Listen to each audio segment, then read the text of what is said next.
Citoyennes et citoyens, permettez qu'un vieux de la vieille mette le doigt là où le bas blesse.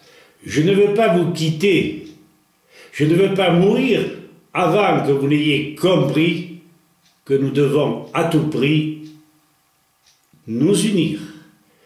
Le texte qui va suivre la vidéo intitulée « À nos politiciens, hypocrites, menteurs et bradeurs, vous allez piger qu'il va falloir réagir.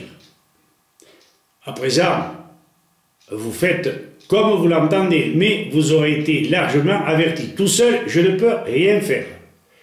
Les gilets jaunes ont fait de bonnes choses.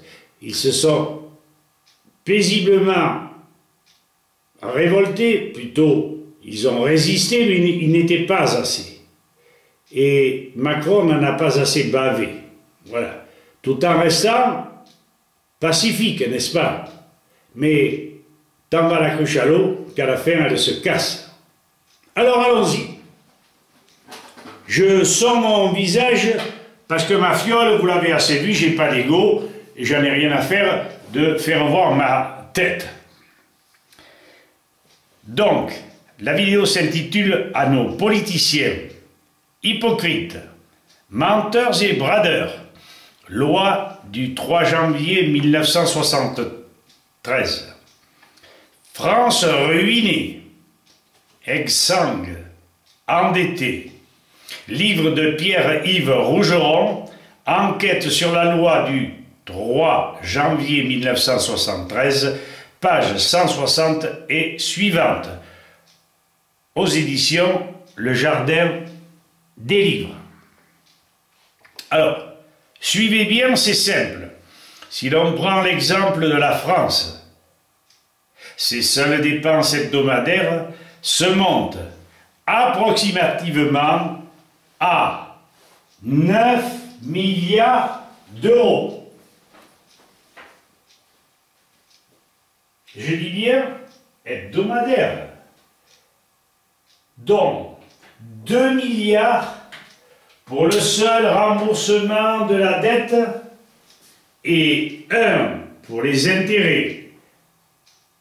Chaque semaine, pour assurer ses dépenses, l'État ne dispose que de 5 milliards de recettes fiscales, ce qui oblige à emprunter 4 milliards chaque semaine.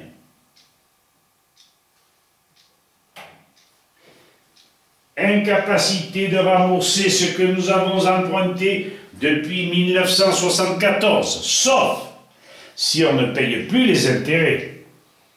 Seule l'union sacrée pourrait. Nos politiques,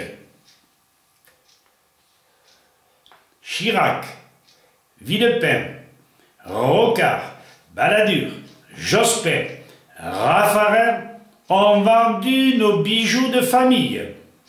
Selon Jean Roux, ancien commissaire aux comptes, plus de 50% du patrimoine productif a été vendu. 500 milliards d'actifs, immeubles, forêts, entreprises publiques, entreprises stratégiques. Vendus en moyenne à 60% de leur valeur réelle. Vous connaissez la suite. Macron sacrifiera nos aéroports, Française des Jeux, barrages hydrauliques, jusqu'à la privatisation de la perception de l'impôt. N'oublions pas qu'aujourd'hui les policiers grecs sont déjà alloués. Une police privée n'est pas loin. J'en oublie.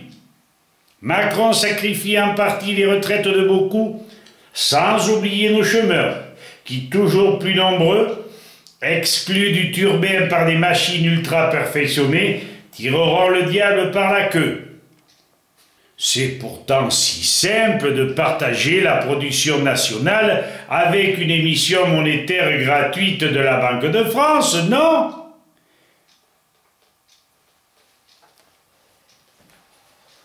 Les autoroutes appartenaient aux Français, bradées par Dominique de Villepin pour 60% de leur valeur, uniquement à cause de cette loi scélérate du 3 janvier 1973, imposée par Giscard d'Estaing, celui qui écrira d'ailleurs la Constitution européenne devenue le traité de Lisbonne.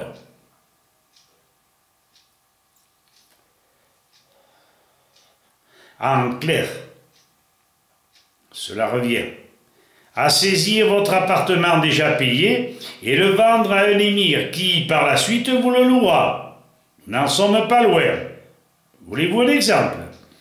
Ma taxe foncière de 2010 s'élevait à 1 400 €. En 2019, plus de 2 000 €. Et je pose la question, comment mes enfants paieront-ils une pareille somme après mon décès? À considérer leur salaire et cette forte augmentation, l'émir est tout près. Assis à côté de Dieu, je verrai ce carnage. Quelle différence entre ce président félon et ses prédécesseurs aînés. La voici, pire qu'un diable hautain. Écrivez-le diable hautain H-A-U-T-A-I-N ou diable hautain D-I-A-B-L-O-T-I-N, c'est synonyme. Cynique, machiavélique, ensorceleur, nous exhortant par ces terribles traitements à nous rebeller, alors que nos marmailles d'antan le firent en douce, mais dans les mêmes règles de conduite. Pierre-Yves Rougeron, page 163, dépeint bien les Français. Les écureuils de l'Occident, ils placent peu sur les marchés financiers, ils préfèrent le bas de laine. Il est grand temps que les gargantua, les oligarques, les tondent dirigés de force sur les places financières. Oh, restons-en là. Vous savez ce qu'il vous reste, ce qu'il nous reste à faire. Lire d'abord Pierre-Yves Rougeron et s'unir à tout prix. Il nous faut le quart de la population consciente, non dans la rue, mais dans une grève économique astucieuse, grève relative des achats pour paralyser le pays, l'économie. C'est vrai, les conseilleurs ne sont pas les payeurs, mais quand même, on n'apprend pas à un vieux singe à faire des grimaces. Merci de m'avoir écouté, chers amis. Au revoir.